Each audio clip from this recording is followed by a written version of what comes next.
मित्रांनो, शालिनी भक्ती सागरमध्ये तुमचे मनपूर्वक स्वागत आहे।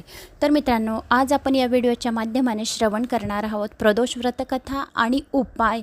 तर कुठले उपाय जर केले आपण प्रदोषच्या दिवशी तर आपले सर्व दुःख दारिद्र्य दूर होते। तर मित्रांनो, प्रदोषच्या दिवशी जर आपण बेलाच्या झाडाखाली एक लांब वातीचा दिवा लावला तर आपल्या मनातल्या सर्व इच्छा पूर्ण होतात। आणि शिवलिंगाला रुद्राभिषेक घालायचा आहे सकाळ संध्याकाळ। सर्वात जास्त प्रदोष कालाला महत्त्व आहे, म्हणून प्रदोष कालाला शिवलिंगाचा रुद्राभिषेक करावा। जो कोणी रुद्राभिषेक प्रदोष कालामध्ये एक वेळा करतो पण त्याला कोटी गुणा पुण्य फळाची प्राप्ती होते। आणि जेवढी पूजापाठ तुम्ही घरी करणार शिवाची ती एक गुणा पुण्य मिळेल।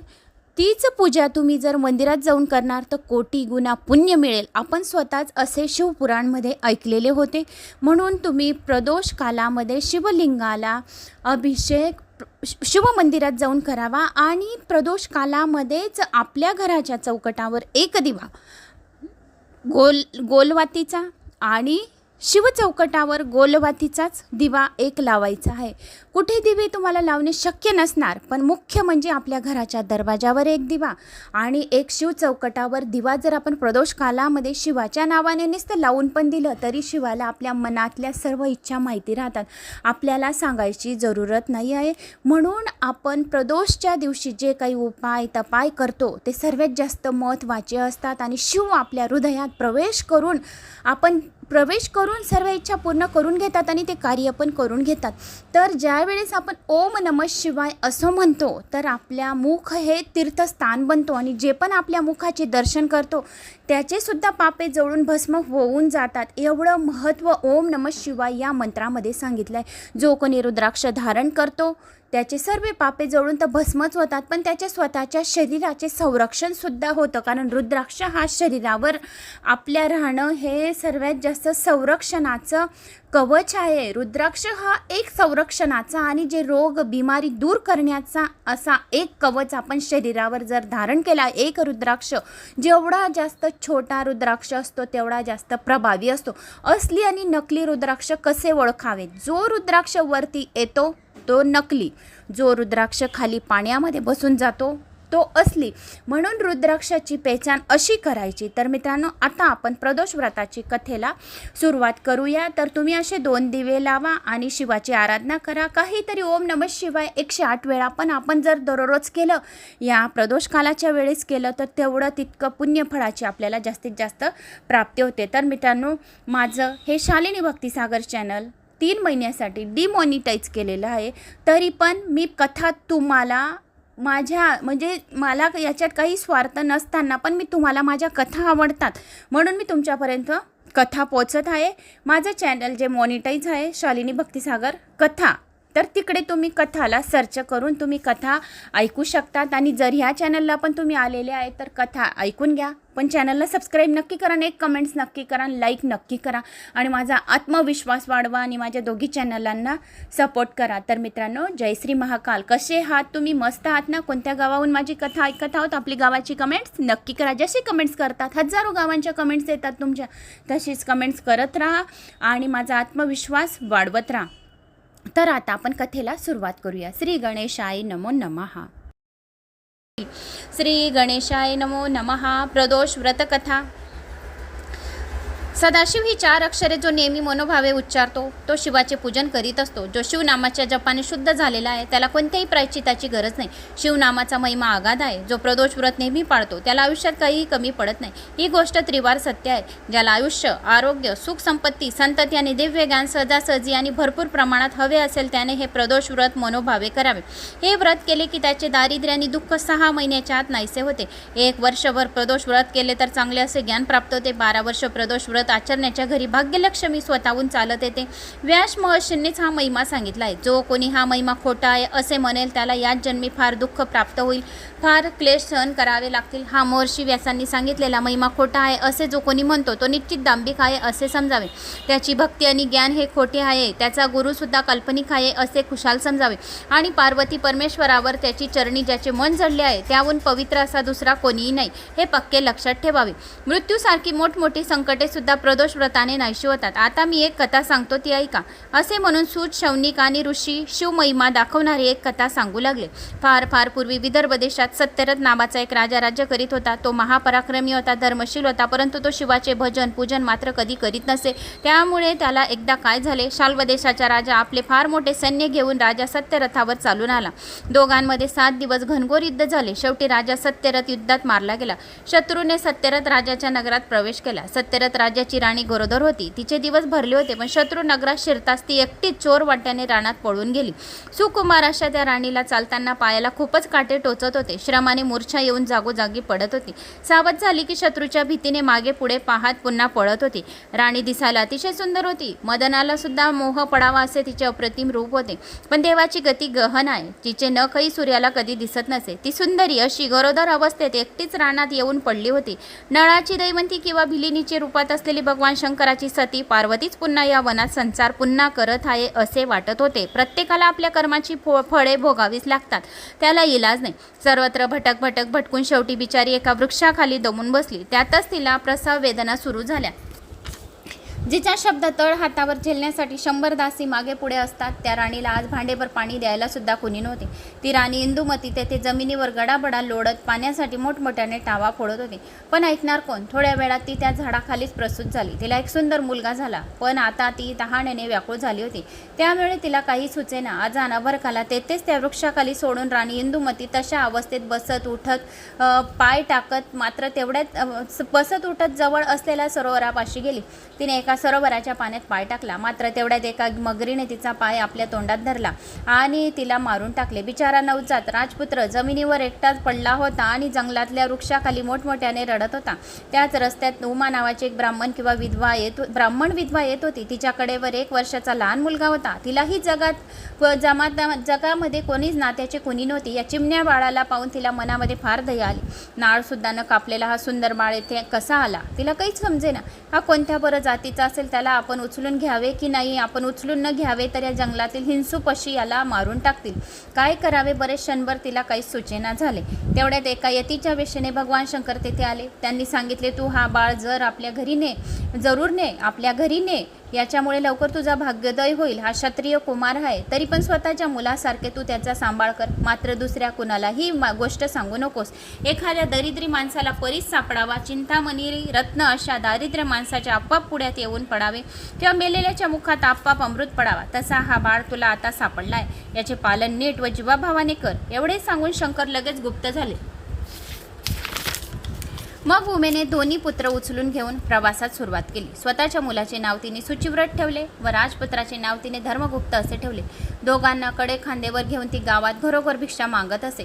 कोणी विचारले तर हे माझ्याच पोटचे दोन्ही मुलगे आहेत असे ती सर्व विचारण्यांना सांगत असे. अशा तऱ्हेने दोन्ही मुलांना घेऊन फिरता फिरता ती एक चक्र नावाच्या नगरात आली.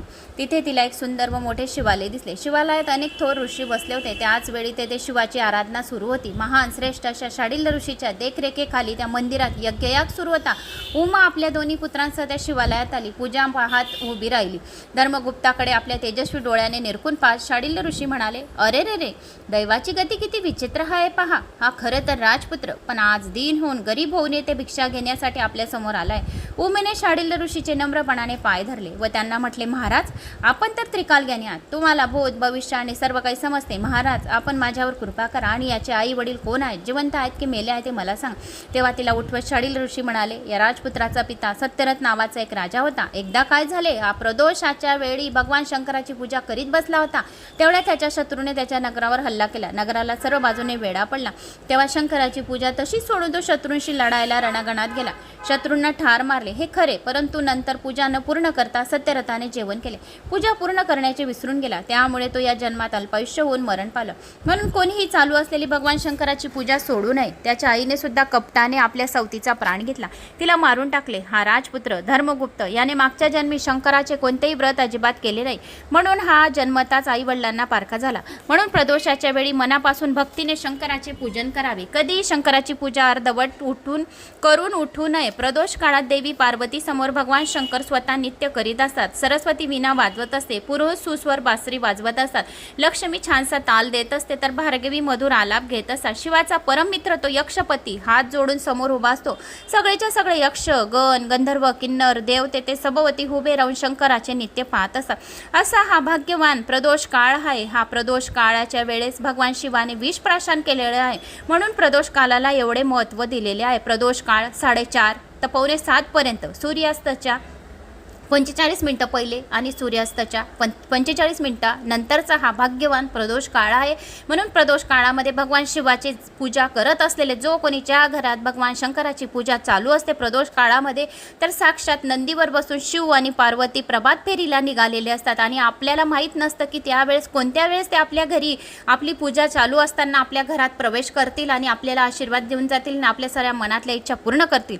म्हणून आपल्याला प्रदोष काळामध्ये सर्वात जास्त भगवान शिवाची पूजा अर्चना करायची आपल्या मनाच्या इच्छा पूर्ण करण्यासाठी. आणि मग मुनिराज, आपण मला एवढे चांगले बहुमोल असे ज्ञान दिले, मी आपल्याला आता शरण आलेले. माझा हा पुत्र दारिद्र्य का झाला असा वांगावा. उमा विनयाने म्हणाली, तुझ्या या पुत्राने मागच्या जन्मी खूप पैसा मिळवला, अन्यायी मार्गाने संपत्ती जमा केली, पण दान मात्र कोणालाही अजिबात केले नाही. शंकराचे पूजनही कधी केले नाही. तसेच परान्न चोरून खाल्ले तर जीभ जडते. दुसऱ्याचा पैसा फसवून घेतला तर घेणाऱ्याचा हात जडतो. परस्त्रीची अभिलाषा धरली तर अशी अभिलाषा धरण्याचे डोळे जातात. अंधत्व येते हे लक्षात ठेवायला हवे. शाळीला ऋषी त्या स्त्रीला उमेला म्हणाले. मग उमेने आपले दोन्ही पुत्र आदराने ऋषीच्या पायावर घातले. ऋषींनी त्यांना पंचाक्षर मंत्र दिला. प्रदोष व्रत करा असे सांगितले. प्रदोष व्रत शनी प्रदोष आणि सोम प्रदोष हे सर्वात जास्त महत्त्वाचे आहे. शुक्र प्रदोष बी धन प्राप्तीसाठी आणि प्रत्येक प्रदोष हा सर्वात जास्त महत्त्वाचा आहे. त्यावेळेस भगवान शिवाची आराधना करावी. त्या त्रयोदशीत काही खाऊ नये, सत्कर्म करावे. 3 घटका रात्र झाली की अतिशय भक्तिभावाने शंकराची पूजा करावी. प्रथम गाईच्या शेणाने भूमी सारवावी. नंतर तेथे कर्दळी केळीचा छानसा मंडप तयार करावा. त्यावर सुगंधित फुलाच्या माळा सोडाव्या. आपण स्वतः शुभ्र वस्त्र परिधान करावे. पांढरे गंध आणि पांढरी सुवासिक फुले घ्यावीत. मग आपल्या समोर श्री शंकराचे लिंग स्थापन करावे. मनोभावे यथाविधी शंकराचे पूजन करावे. दक्षिण भागाला मुरातकांची पूजा करावी. उजव्या बाजूला अग्नी असावा. त्याचप्रमाणे गजानन, अष्टसिद्धी, महासिद्धी, अष्टभैरव यांची योग्य प्रकारे मनोभावे पूजा करावी. 8 दिशांचे पूजन करावे. पूजा झाल्यानंतर पवित्र मनाने शिवाचे ध्यान करावे. तर गौरीनाथ मनाने अतिशय निर्मळ आहे, कोटी चंद्राच्या प्रकाशासारखा अतिशय शीतळ आहे. अशा सनातन पूर्ण ब्रह्माची पूजा आपण मनापासून व यथासांग केल्याने आपल्या मनातील इच्छित कार्य पूर्ण होते. उमेने समोर ठेवलेले धर्मगुप्त आणि सुचिव्रत या दोघांना ऋषींनी असा उपदेश केला. मग ते दोघंजण काही दिवस एकचक्री नगरातच राहिले. दोघांनी 4 महिने प्रदोष व्रताचे मुनींनी सांगितल्याप्रमाणे अगदी मनापासून आचरण केले. शिवपूजेची चोरणी करणे तर सर्वात मोठे पाप आहे आणि प्रसाद तीर्थ चोरून घेणे ब्रह्महत्येसारखे पाप आहे. अशा रीतीने ते दोघंजण शुद्ध मनाने भक्तिभावाने प्रदोष व्रत आचरित होते. एकदा ब्राह्मण पुत्र सुचिव्रत असाच एकटा नदीकाठी फिरत असताना रस्त्यातील त्याच्या समोरची दरड एकदम ढासळली आणि त्यातून एक सुवर्ण मोरांनी काठोकाठ भरलेला हंडा त्या दरडीमधून बाहेर आला. आपल्या घरी तो हंडा सुचिव्रत घेऊन आला. उमेला फार आनंद झाला. सुचिव्रताने आपल्या भाऊ धर्मगुप्ताला आपण आणलेल्या धनाचा अर्धा भाग देऊ केला. पण सुचिव्रत हा मोठा भाऊ असल्याने धर्मगुप्ताने ते धन घेतले नाही. अशा तऱ्हेने भगवान शंकराच्या कृपेने दोघांचे ऐश्वर्य वाढत चालले होते. रोज नियमितपणाने शिवपूजनात रंगून जात होते. एकदा दोघंजण एका वनात विहार करण्यासाठी गेले होते. त्याच वनात गंधर्व कन्या खेळण्यासाठी आल्या होत्या.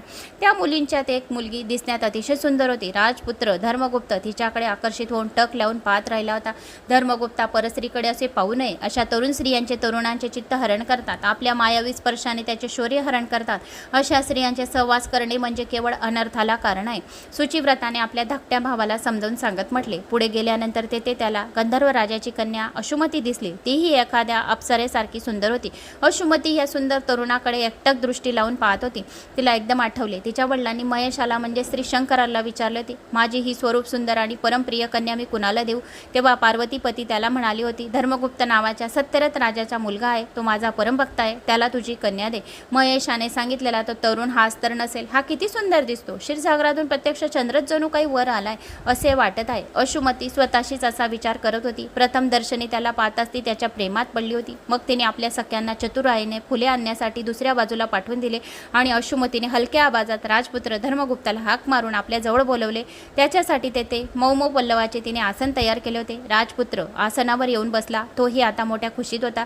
इतक्या जवळ असून अशुमती त्याच्याकडे सरळ पाहू शकत नव्हती, लाजत होती. होती. शेवटी धीर धरून ती म्हणाली, तुमच्या शृंगार सरोवरात पोहण्याची माझी इच्छा करणारी मी एक राजहंसनी आहे. आपला चंद्रमुख पाहताच माझे मन आनंदाने नृत्य करीत होते. माझे नेत्ररूपी भुंगी तुझ्या कमलाभोवती गुंजन करीत आहेत. प्रिया, मला आपली म्हणा.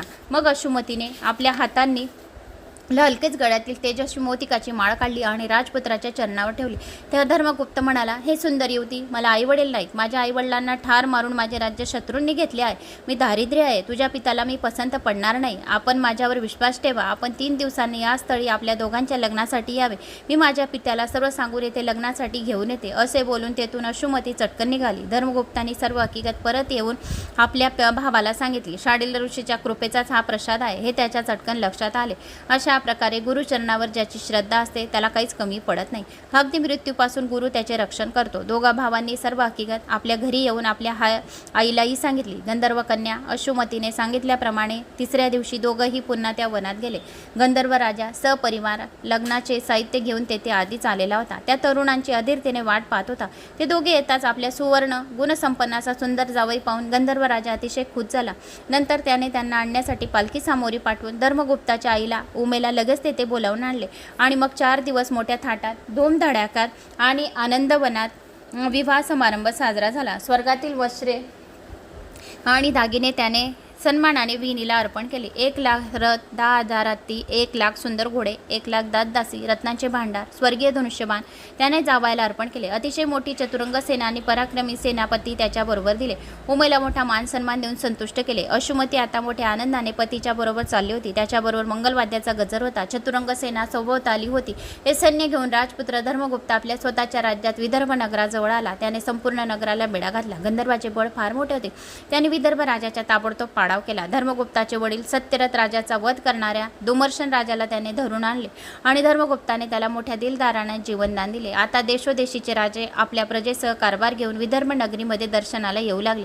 मग एक उत्तम असा मुहूर्त पाहून राजा धर्मगुप्त सिंहासनावर बसला. उमा मातेला आणि आपला ज्येष्ठ बंधू शुचिव्रताला योग्य प्रकारे मान देऊन धर्मगुप्ताने पुढे 1000 वर्ष उत्तम प्रकाराने राज्य केले. त्याने आपल्या नगरीमध्ये शांडिल्य ऋषींना मोठ्या मान सन्मानाने बोलून आणले आणि 100 पदम मोहराची गुरुदक्षिणा त्याच्या चरणावर अर्पण केले. अनेक रत्न, अलंकार, वस्त्रेही सन्मानाने अर्पण केली. त्याच्या शिवभक्तीमुळे दुःख, शोक, भांडणे, संकटे, रोग, वैधव्य, मरण हे सर्व त्याच्या राज्यातून पळाले. प्रजा सतत राजाचे गुणवर्णन करीत होती. राज्यातील ब्राह्मण तृप्ततेने राजाला रोज चांगले चांगले आशीर्वाद देत होती. राज्यात सगळीकडे आनंदी आनंद भरला होता. अश्रुमतीही सुखात होती. 10,000 वर्ष राज्य केल्यानंतर धर्मगुप्ताने उत्तम प्रकारे समाधानाने आपल्या सूरज नावाच्या मुलाला आपले राज्य देऊन टाकले आणि शंकराची मनापासून प्रार्थना केली.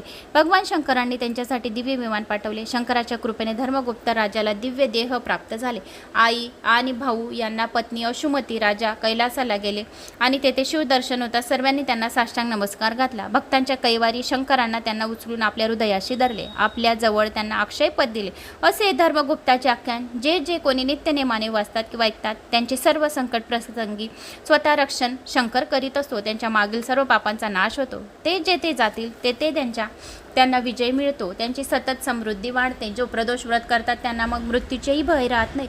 ज्याच्या घरी शिवलीला अमृत हा ग्रंथ असतो या त्याच्या पाठीशी सदैव शंकर उभा असतो. ही प्रदोष व्रताची कथा आणि शेवटी त्याला शिवचरणापाशी जागा मिळते. हा ग्रंथ म्हणजे चांगल्या अशा आंब्याचा विशाल वृक्ष आहे. यातील रसपूर्ण काव्य म्हणजे पाडाच असलेले आंबे आहेत. ज्यांना मुखरोग झालेला आहे म्हणजेच याचा पावन व मोक्षदायी अशा शिवचरणावर भाव नसेल त्यांनाच हे आंबे आवडणार नाहीत. सर्वांनी या गोड आंब्याचा मनापासून रसस्वाद घ्यावा आणि आपल्या जीवनाचे सार्थक करावे. तर मित्रांनो, ही राहिली प्रदोष व्रताची कथा. तर मला अशी आशा आहे की तुम्हाला माझी ही प्रदोष व्रताची कथा आवडल्यास एक लाईक करा, चॅनलला सबस्क्राईब करा. कुठून कोणत्या गावात तुम्ही माझा व्हिडिओ ऐकत आहात आपल्या गावाची कमेंट्स नक्की करा.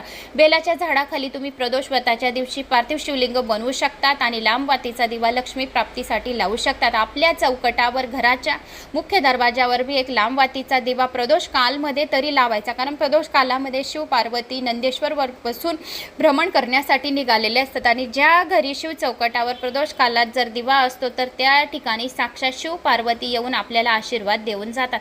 म्हणून प्रदोष काळामध्ये सर्वात जास्त भगवान शंकराची पूजा अर्चना करावी आणि आपल्या मनातल्या इच्छा पूर्ण कराव्या. झोली पसरावी भगवान शिवासमोर. आपल्या मुलामुलींचे लग्न व्हावे. नोकरी नसेल तर नोकरी लागावी. धन नसेल तर धनासाठी प्रार्थना करावी. कर्ज असेल तर कर्ज दूर करण्यासाठी प्रार्थना करावी. आणि जर सर्व काही तुमचं फायनान्शियल वगैरे सर्व काही चांगलं आहे तर शिवाची फक्त आराधना करावी म्हणजे शिवलोकाची प्राप्ती होईल. शिव सदोसदी आपल्या आपली रक्षा करेल आणि महाकाल आपली स्वतः रक्षा करतो, स्वतः पाठी राहतो आणि आपल्यावर कुठलेच कोणतेही संकट येऊ देत नाही. म्हणून या प्रदोषव्रताची कथा आणि प्रदोषव्रताच्या दिवशी शिवाची अर्चना आराधना करावी. अंबे माता, गौरी माताचे नाव घ्यावे. नमः पार्वती पते हर हर हर महादेव शंभू उमा महेश्वराय नमो नमः. श्री सौराष्ट्र सोमनाथांचं शल्य मल्लिकार्जुन उज्जैनियम महाकाल ओंकार ममलेश्वरम परल्यम वेदनाथांचं डाकिनियम भीमशंकरम सेतबंदे रामेश्वरम नागेश्वरम दारुकाबन वाराणसी विश्वेश्वम त्र्यंबकम गौतमी तटे हिमालय तु केदार कृष्णेश्वर शिवालय एतानि ज्योतिर्लिंगानि सायं प्राप्त पठेत नर सप्त जन्म कृतं पाप स्मरण विनयशती. नमः पार्वती पते हर हर महादेव शंभू. जय श्री महाकाल.